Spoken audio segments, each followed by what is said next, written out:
Hi everyone, my name is Jess and today we're going to talk about what you can expect as a starting salary in entry-level sales within Canada. All right, let's go ahead and get started.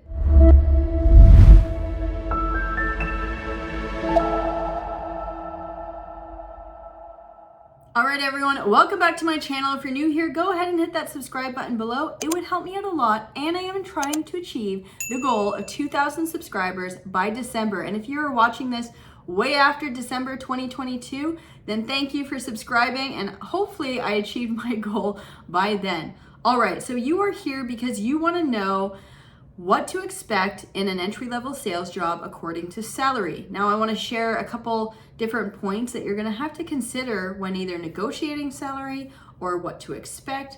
And you've probably done a lot of research on what is that range for the company you work at. Either you've looked at Fishbowl, which is a fantastic app brought to you by Glassdoor. They talk to you about salaries, and other fellow employees can tell you what to expect. Glassdoor is very helpful and Indeed gives you usually a salary range. Now, right off the bat, I'm going to give you the goods. I'm going to tell you what to expect in Canada from a range of salary for entry level. So you might expect something from 45K to the high end of 65K with absolutely no experience. That would be the range. Think of students, think of industry changes, of going in, that would be the range. And I'm going to explain to you why that range fluctuates in my 5 examples. And number 1 would really be where you live. Now, cost of living in Vancouver and downtown Toronto are a lot more expensive than the suburbs or smaller cities within or across Canada. So a lot of companies take that into consideration, that they're going to need to pay you more because the cost of living in your city is more.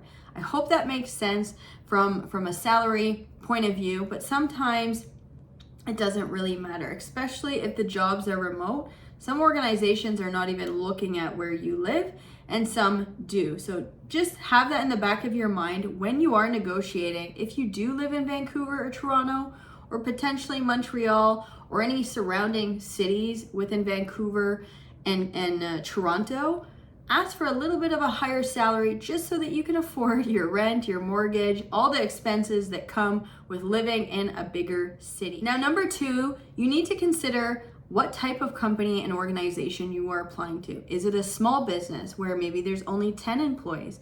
Or is it a large business where maybe it's 50,000 employees or greater? Typically, larger organizations can either fund trainings that are paid.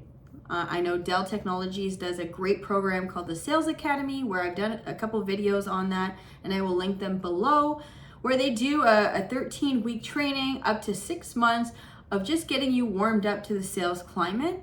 And typically, Dell or any other organization will have paid training. So you're not doing this for free. You are learning as you are doing. And this is a great type of organization to get into because it really gives you the foundational training of sales. And I believe a lot of large organizations do this, where smaller organizations can't really afford to give that free training. So they give you typically a smaller salary, but they are training you on the job as well. So think of that as a bonus. When you are learning, the company is also paying for you to learn, but maybe not paying you through a salary. Both are great. I love small organizations because you get to see all of the organization. You get to really touch the customer in all aspects, where a larger organization, you might only have a few touch points with the customer until you hand it off to a specialist or the next type of person in sales.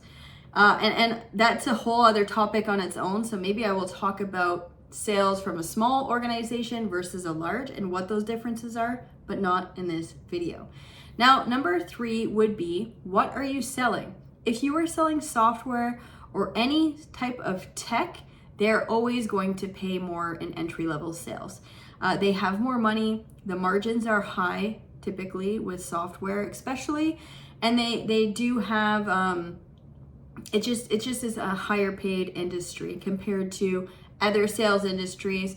I believe car can be different, real estate, appliances. I'm really going to talk about tech sales in this video just because I don't have experience in all types of selling.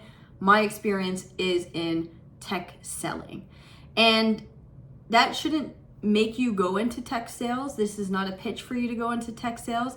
You should just know what sales jobs pay more, and pick what you like to sell. I wouldn't go for tech if you don't like to sell tech, or you're not passionate about tech, or you're not interested to learn the technology. Pick an industry that you are excited about, or that you're excited to learn about. And that is what's really most important.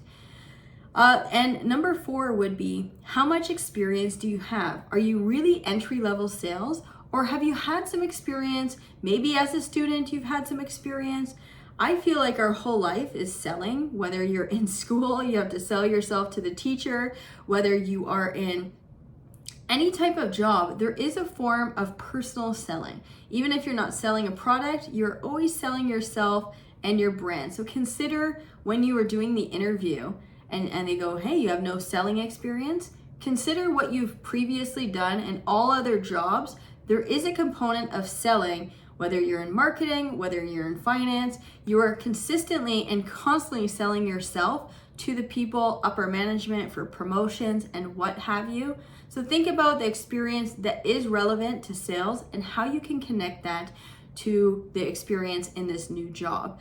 And if you don't have experience, that first year at an organization is going to be so important for you to learn and for you to understand, what does that selling motion look like, understanding customers. And typically after that first year of selling, your salary can increase. You can get a significant promotion, especially if you're doing a good job and you are understanding what the organization does and your customers, and you're showing them that you can do, you can have less training and you are able to be independently selling on your own. Now, lastly, bonuses. Bonuses mean anything that's over your quota or over your target. Companies often give bonuses. Something that I can't even give a range to you about how high bonuses can go. I've seen bonuses go in 6 figures. I've seen bonuses go from, $250 all the way up. I believe, depending on the organization, the options are endless to grow your career. And sometimes it's luck, but sometimes it's really hard work and dedication.